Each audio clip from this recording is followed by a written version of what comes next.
So now you have some emotions that you really want. How do you create them? And you have some emotions you don't want. How do you get rid of them? What if I told you literally could change how you feel in an instant? Well, you know this is true from your past experience at times, right? There are times, like we said earlier, where you're totally upset and then something got your attention and now you're laughing. You know, people can be literally at a funeral and they're in a terrible place and all of a sudden something cracks them up. I mean, it's pretty rare, but it has happened. People can be in a place where they're in the worst situation and somehow they find all their determination. How to do that specifically is what I want to show you real quickly now.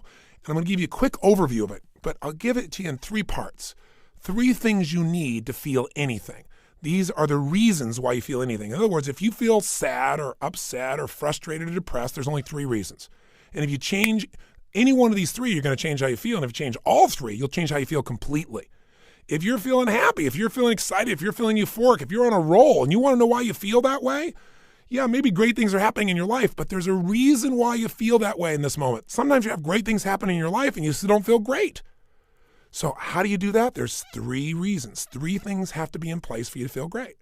I call these 3 reasons the triad because there are 3 patterns that if you do these 3 patterns in your body in a certain way, you'll get a certain result, and it's like a recipe. You do one recipe, you get one result. You do another one, you get a different result. You get one kind of cake or another. So let's give you an example.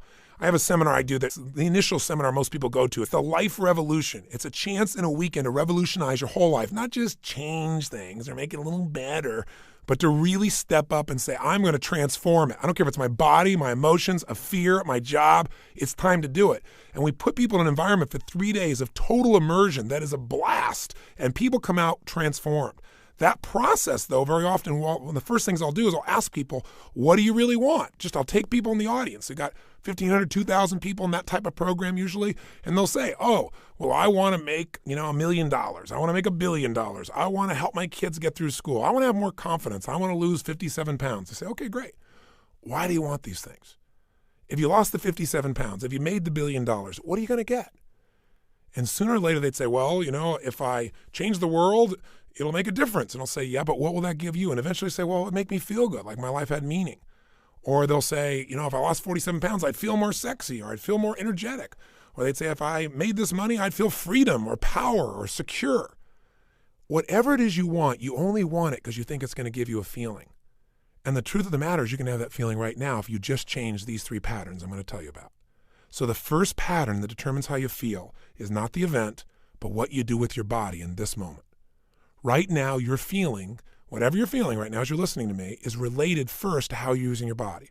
If you're slumped over, if you've not been using it, if you're tired, you probably feel different than if you're listening to me walking right now as an example. Now, I'll give you a more specific example. If I were to tell you that there was a depressed person behind curtain number 1 over here, and for a $100,000 donation to your favorite charity, if you could describe them physically without seeing them, I bet you could do it, couldn't you? What's their posture like? Say it or think it at least. You can say it. No one's going to hear it. You're probably in the car. You're walking. People talk on phones all the time. They don't know what's going on. Speak to me. Seriously. What's their body like? First, their posture's probably what? Slumped. Where are their eyes? Down. Where's their head? Down. What's their breathing like? Full or shallow? Of course it's shallow. Their facial expression, up and tight or slack? You know it's slack. Now, how come you know all these things without me telling you? Because you've practiced this stuff before, haven't you? We all have if we've ever experienced this. Now, if you do this with your body, I don't care who we are. If you do these things to your body, you're going to feel lousy. You're going to feel depressed. Now, if you change the way you use your body, if you put your shoulders back, if you breathe, if you use your voice in a different way, if you move or gesture at a different tempo, it's hard to feel depressed in that way. In fact, there was a research study that was done early in my career that was done at UC Berkeley. And they did something that sounded insane. Traditionally, if somebody's depressed, if they go to a traditional psychiatric approach, today we live with a philosophy that depression is merely a Prozac deficiency. That we live in this world today that if things aren't working out, let's not resolve what's going on inside you. Let's just drug you. It's called better living through chemistry. Yeah, just drug you and keep on going. We do the same thing with kids today. We got this attention deficit disorder. They've now upgraded it to ADHD, attention deficit hyperactive disorder. This couldn't be the fact that kids are overstimulated, don't get enough focus or attention, and don't know how to use their energy in a world where things are going so slow when they're learning in school compared to how they are on the internet and on MTV or anything else. It must be that we should drug them into submission so they get as slow as us and we're comfortable. It's an interesting way that we look at life today. The truth of the matter is these kids are using their bodies in ways that aren't acceptable, but they're not being directed. We go for the quick hit. We want the instant solution, even if it isn't the long-term solution that makes us more healthy. You can get a solution, but it may not be sustainable in a healthful way. The bottom line is, in that approach, we usually drug people. So at UC Berkeley, they tried something different. No drugs. Did something you're going to think sounds so stupid. Here's all they did. They came up with a simple approach. They took people that were clinically depressed. This means you achieved high levels of depression. You've got certification now. You are clinically depressed. You are an achiever at the depression level. This means you practice this pattern on a regular basis. And they took them, and by the way, I know I'm sounding obnoxious right now. I'm not trying to make depression sound like these people are terrible, because I felt it in my life a long time ago too, but I don't go there anymore because I know exactly what creates it. And I want to break the pattern of us thinking we're not in control. So please understand where I'm really coming from. But the point is, here's what they did. They had people come for 4 weeks, stand in front of this mirror that has 3 parts to it, and do one silly thing. Grin from ear to ear. And they had to make them smile for no good reason for 20 minutes. Now, when they're doing this, they had a grin so big that they created crow's feet on the side of the eyes. You know, that little set of lines, you're smiling so big? Now, interesting, they keep their shoulders back while they're doing this and breathe fully. You go, dumb idea. But what happened? Not a single person was able to remain depressed, including a woman who claimed that she was depressed even while she slept, which is one heck of an accomplishment. And you know what's interesting? At the end of these 20 days, many of them had no need for medication anymore, and that's all they changed. Only one part of what we call their triad. Just the physical part. That's how powerful it is. See, if you rise up, if you move up, if you use your body in a totally different way, you're going to feel different. Emotion is created by motion. See, we have 80 muscles in our face. How many of them are you using consciously? Are you doing anything different with your body so you can feel different? Or do you do the same things so you feel the same things? You look at your list you have written down there. That list represents a few patterns that you do in your body on a regular basis and you don't even think about it. And whenever you do it, you're going to feel it. Some make you feel good when you do that. Some make you feel bad. By the way, when you think about a movement, to breathe, you got to move. To sing, you got to move. To speak. If I start talking like this, I'm moving organs in my body in a different way than if I start speaking more like this. By the way, what if you got this tape set and I said, "Hi, I'm Tony Robbins, and I'm going to share with you now how to have an extraordinary life during the next 7,000 hours of this program." Turn this guy off quick. There's got to be some combination of energy there, and that energy comes because I'm not sitting in a chair here. I don't have a script in front of me. I'm looking at this microphone. I'm visualizing your face, and I'm trying to think what I can give you that I know will make a difference based on 25 years of experience. And I'm telling you, the number one thing is change the way you move. Change the way you use your body, and you'll change the way you feel now, instantly. I don't care how bad you felt if you change it. Now, if you just change it for a second and you move your hands up for a moment, you make a little minor change, you'll get a minor change in feeling. But if you make a radical change, if you go, yes, I'm doing this now, I'm sick of this, I promise you're going to feel different than if you go, I don't know what to do. I know this sounds so stupid, but it works. And you know what? The best study of life is what works, even if it's simple. It's nice to have things simple. Why do we have to make it so hard to feel good? Here's the second part of the triad. The second part is the pattern of focus and belief, and they relate to one another. See, whatever you focus on, you're going to feel whether it's true or not. Have you ever had an experience where somebody did something, or you thought somebody did something? Even better example. You heard, you thought, and you thought they did it to take advantage of you. And as you focused on that, you got angry or sad or hurt. And then later on, you found out you were dead wrong, that either they never did it, it wasn't true, or that wasn't their intent, and you felt bad about it, or you felt embarrassed. How can that be? Because whatever we focus on, we feel, whether it's true or not. Focus equals feeling, just like the way you move affects your feeling. See, right now, if I said to you, what are you juiced about in your life? What could you be excited about? If you really wanted to be excited in your life right now, what could you be excited about? Or what are you proud of? Or what could you be proud of if you wanted to be proud? Or who in your life do you really love? Who loves you? Think about it for a moment. Who do you really love? Who loves you? By the way, how does that feel when you focus on or you think about someone you love?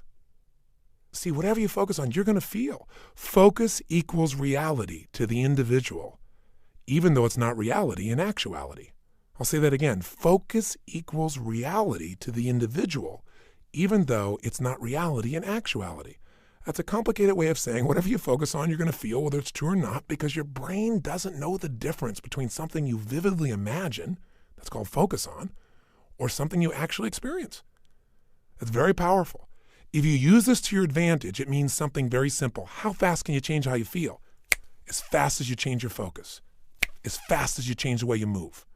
See, right now, if you're focused on something that's really upsetting or something you're worried about or something you're fearful about, you're going to feel those feelings. If you focus on something you're really grateful for, you're going to feel a totally different set of feelings. See, you are in control and you can change your feelings in an instant. The problem is we don't believe we can change that fast. And the second problem is we have patterns of doing this, don't we? We tend to, on a regular basis, focus on what overwhelms us or focus on what we're upset with in our spouse or focus on why we failed in the past. And if you keep focusing on things where you didn't succeed, guess what? You're going to feel like a failure. And when you feel like a failure, you're not going to take action to make things better. You can't build on the past that doesn't work. But you can also focus on what you want, on what you want to create. You can focus on the solution. Hey, when you got a problem, everybody's got problems. But 95% of your time has got to be spent on the solution. 5% on the problem. Most of us spend all the time describing the problem more and more detail, and we wonder why we feel overwhelmed. Focus is the secret key to changing, and you can do it in an instant. One way to change your focus is to change the third thing, your language patterns. See, all day long we're thinking. What's thinking? All day long you're asking and answering questions with yourself. Should I do this? What does this mean? Why is this? Where is this going on? That's what initiates thinking, is a question. You know what the problem is? We have patterns of questions we ask that don't serve us. Some of us ask questions like, how come this always happens to me? Well, it doesn't always happen to you, but if you ask a lousy question like that on a regular basis, your brain goes, because you're an idiot. How come I can never lose weight? Well, you can lose weight, but ask a lousy question, ask and you shall what? You receive. How come I can never lose weight? Your brain says, because you're a pig. Come up with a better question for God's sake. See, questions direct us. Questions are a form of language. And if you want to change your life, one of the things I have people discover is what questions you're asking. And also, what phrases do you say a lot? Because phrases hypnotize us. We have certain words by themselves that'll change the way you feel. If somebody says to you, hey, listen, I think you're mistaken about that. You might have one feeling. They go, you're wrong. You feel something very different just by the language. If somebody says you're lying, you have a whole different feeling, don't you? One word can change the way you feel when someone else speaks it to you. The words you select powerfully affect you. And I don't mean just being positive and doing the Stuart Smalley thing where you got positive self-talk, right? And you say, I'm good enough, I'm strong enough, and by golly, people like me. No! I mean noticing the habit of the words and the emotions they create. And then third part of language is the phrases that you say with such emotional intensity that you start to believe them.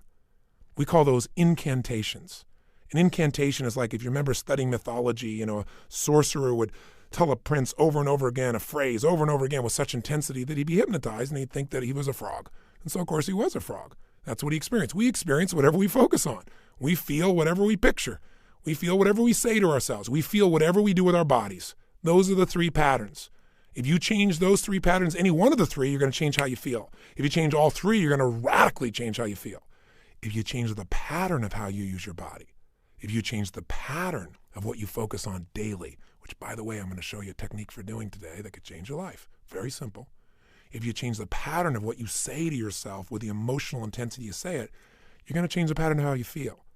Now that means you could pick any feeling you want and say, if I want to feel that way, what do I do with my body? When I'm in that state, how do I move? How do I speak? What do I do? Let me try it. When I'm feeling that good, what do I focus on? What do I really focus on?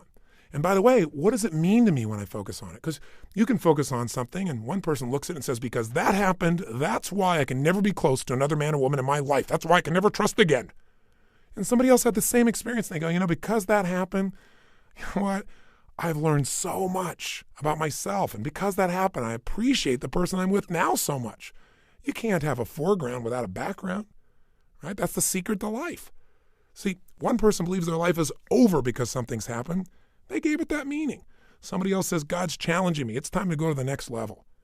We have absolute choice. We have absolute control about how we feel. And whatever feelings we put in our lives on a regular basis will determine the quality of our lives. So you can have frustration, anger, upset, overwhelm, insecurity. You can be fearful. You can live in a state of guilt, worry, whatever. Or you can live in a place called passion, joy, thankfulness, gratefulness, connection, love, wonder. And if you create those emotions on a regular basis, are you going to have a different life? You bet you are.